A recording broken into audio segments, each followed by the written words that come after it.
What's up, you guys? Welcome to my channel. We are going to do a couple parts of analyzing and reacting to Simone Biles' new Netflix series. We're on episode 1. Unfortunately, because of copyright and things like that, I cannot share or show the video of this episode, but you'll be able to hear it through my mic and at least be able to hear what I'm watching and what's going on. And we're going to give our thoughts and reaction all together doing this, so let's get started.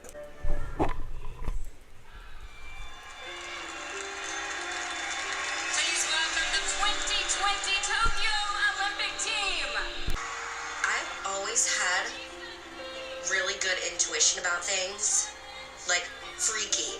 I never tell people about it, but I can feel a lot of things. They're gonna happen before it does happen. And unfortunately, I felt that way about the Olympics. God, what a weird time. I honestly feel like COVID was such a fever dream. I cannot believe we had, first of all, I just cannot believe, the whole world shut down all at the same time. But just, also, we did the Olympics.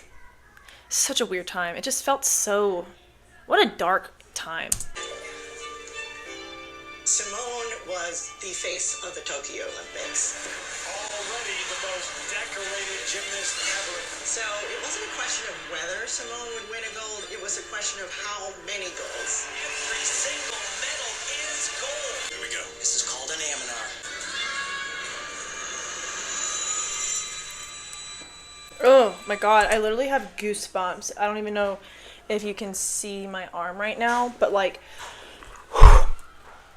I cannot even tell you how scary it is to be a gymnast, number one, just in general, but number two, to be a gymnast with the twisties. It is you feel so lost, almost like you're underwater at a pool and you've closed your eyes and you're disoriented and you don't know which one is, which way is up, which way is down, where's the air, and you panic and you freak out. And that's what it feels like when you have the twisties. And essentially, if you don't know what the twisties are, it's basically like vertigo, and you lose your sense of orientation in the air, and you have no idea if you're about to land on your head, or you're about to land on your back or your neck, or you're going to land in a way that's going to severely injure your back, your spine, your leg. It's terrible. And I just know that gut dropping, stomach in your butt type of feeling she probably had doing this vault. And the fact that she landed as safely as she did was like God's hands and angels were just protecting her as she found her feet miraculously. But it makes me sick to my stomach for her. Wow. And that was not... They all know. It was shocking. I believe she only did a 1.5 twist. Supposed to do 2.5 twists. Got completely lost. Never in my life have I seen her do that. Never. And we are just being told by the officials that Simone Biles is out of the competition tonight. Speechless. Everything that has happened in my career that we've shoved down in a box, and your body can only function for so long before your fuses blow out. She could not sync her body and her mind together to compete. Something broke. Sad. That makes me so sad for her. No, it's down that way, but yeah, I need to start going again. But I haven't been in the gym very much. Yeah. We gotta walk to the plane? Ugh. Let's do it. I never thought. She always has, she's one of the best labs, I swear. It feels so distant, and I'm like, who was that girl? Yeah, that's supposed to be blacked out. I'm going for another Olympic run, which I thought we would have been retired after 2020, but I feel a lot of us in the gymnastics world have been able to prove that you can be older and kind of prolong your career. Now we're 27. I mean, she's right. I'm so glad she's representing us older women, our late 20s women, that we can still do sports. I evidently cannot. As you can see with my finger, this is what happens when I try to play pickleball. I break my finger. But in all honesty and truthfulness and seriousness, she is right. She can still we could still do this. Like, girls, we are still so capable of being the gymnast or any athlete that we want to be, even if you've had a child, if you're married, if you're a little bit, older per the sport. Like, it's about your commitment. It's about how well you take care of your body. It's about your therapy that you're getting for both, physically, spiritually, emotionally, and mentally, taking care of everything involved in your body. It's about your sleep and how you feed your body and, your training regimen. Like, we don't have necessarily an expiration date. Our bodies are going to tell us when we're done. And if you feel like your body's not done yet, you don't have to tell it it's done simply because you turned 21. You're not defined by your age in this sport. And I couldn't agree with her more. Simone is a once-in-a-lifetime athlete. True. Period. I think for any gender in any sport, it's unreal. That could even come close. Nobody's gonna go higher. Nobody's gonna land like that.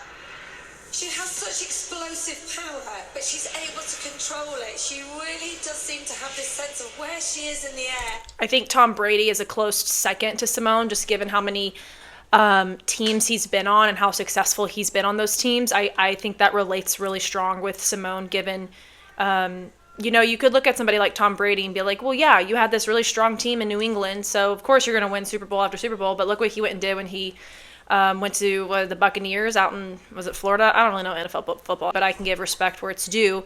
And I know once he moved from New England, he went where the Buccaneers, right, in Florida or wherever, and he won a Super Bowl with them, correct? Correct me if I'm wrong, but I think it proves how good he is, and he did it for a long time too. He's in his 40s when he was doing it.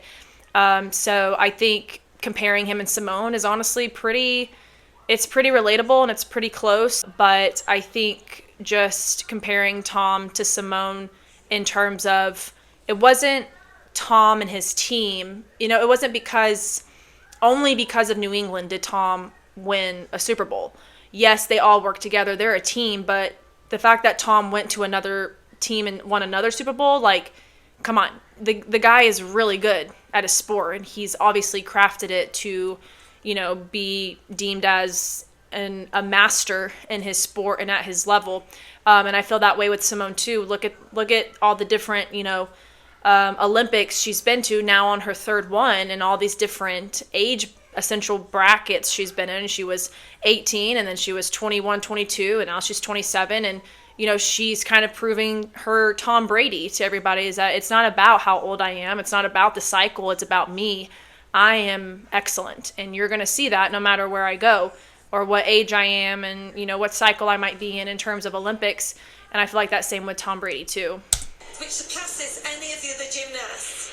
She's not just dominant in doing what already exists. She is so creative. Right? She has multiple skills named after her. She is pushing herself. Oh, that girl's an The NCAA difference champion. between the greats and the greatest of all time, or the GOATs like Simone, is that they changed their sport. Simone Biles is one of the hardest athletes to commentate because I'm running out of words. Is she ever out of breath? I don't think I've ever seen her out of breath. I don't think anyone in any other sport has been that dominant. Oh, hey, Jocelyn. It's like an NFL team never losing the Super Bowl. Ever. Yeah. Just live up to people's expectations. Time is now for Simone Biles.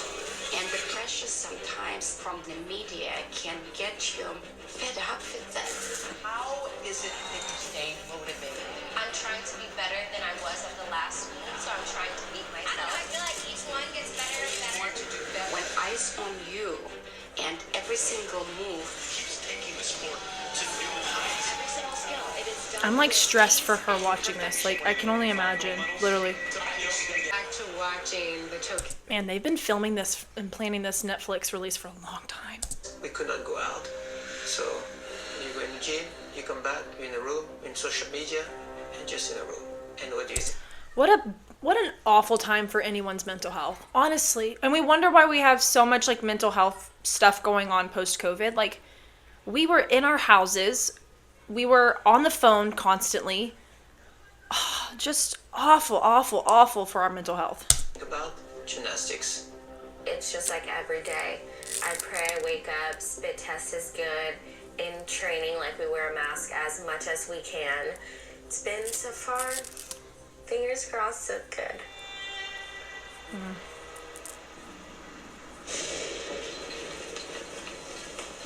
It is the women's team final from Tokyo. Team USA looking for their third straight Their warm-ups are so cool.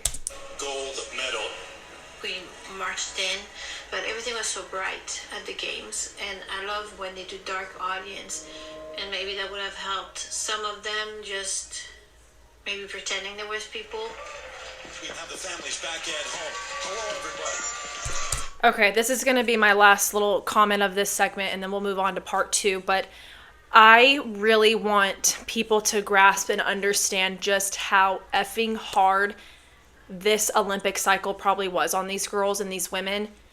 Number one, it is extremely difficult to go out and compete when there's no one there. It is the most, like, your morale is so low.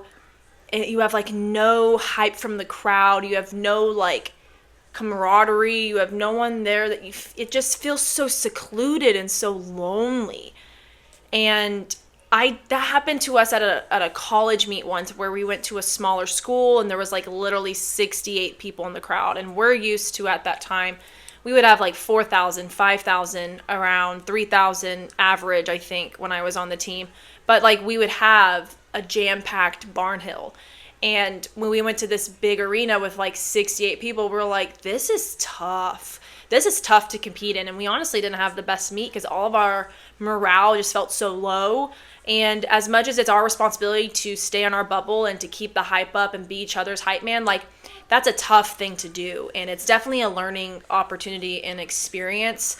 But I can only imagine it being 20 times that when you're at the Olympics. Like this, and I feel so bad for Grace because she's the only one in this, Olympic cycle team that was her Olympics. She worked so hard to make the Olympics, and that was her crappy experience, was a COVID Olympics. Like, how awful is that? Simone had already gone to Olympics before that, and now Jordan, Jade, and Suni get to go to another Olympics and experience what it's actually like. So they kind of get a redo, and I'm really happy that they do, because that sucks. But like Grace doesn't have that, and I have a lot of empathy for her on that, and that really sucks.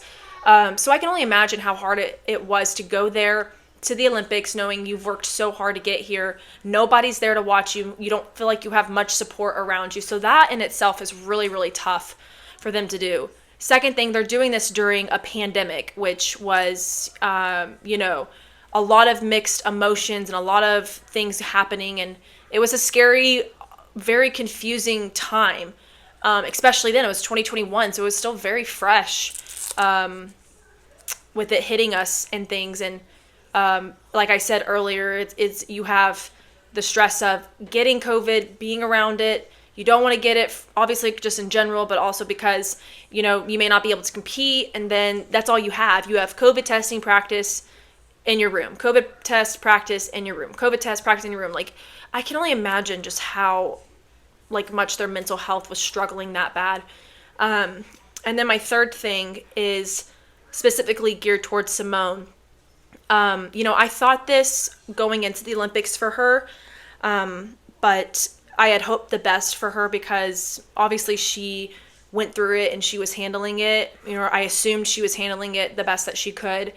And I think she was, but in the back of my head, I was like, I'm worried for her. I'm going to try not to get emotional, but I'm worried. I just knew in the back of my head, I was like, all I could think of was like the last Olympics she went to, she was being abused. And how tough that must have been to be, your body remembers things very oddly. Sometimes I get certain scents, or when I hear a certain song, it brings me back to moments when I was younger and times in my career that were miserable. And I kind of feel like associated with her twisties, articles that I've read about twisties and things is that it can usually happen with anxiety and stress and things like that. And I was like, I didn't think of this part until she came down with the twisties. And I was like, well, duh. And, of course she got the twisties. Let's talk about it. But when she was going to the Olympics, I was just like, dang, the last Olympics she went to, like, I just had this, like, I don't know. I just, like, was happy she was at the Olympics, but I was also just very, like, I don't know. I just felt weird about it. Or I felt like, it's just crazy that the last Olympics she went to, she was being abused. And then when the twisties came about, I was like, well, duh. Like, think about what she went through the last Olympics. Since the last Olympics, she's come out about Larry. The Olympic Training Center has been shut down. And then a few years after that, like, COVID hits. And now she's at her second Olympics. The whole world is watching her. They expect her. She has all this pressure put on her from social media and society and the crowd. In terms of, like, the whole world crowd being like, oh, she's gonna win, and, like, that's just, like, this pressure on her that she doesn't even realizes, or people don't realize that they're putting on her, and she has to find a way to cope with that. And then, oh, hey, by the way, you're going to the Olympics, and then in the back of her head, she's going, the last Olympics we went to, like, we weren't having a very easy, peaceful time. This was, Larry was there, and all of this stuff, so I'm like, of course she got the twisties.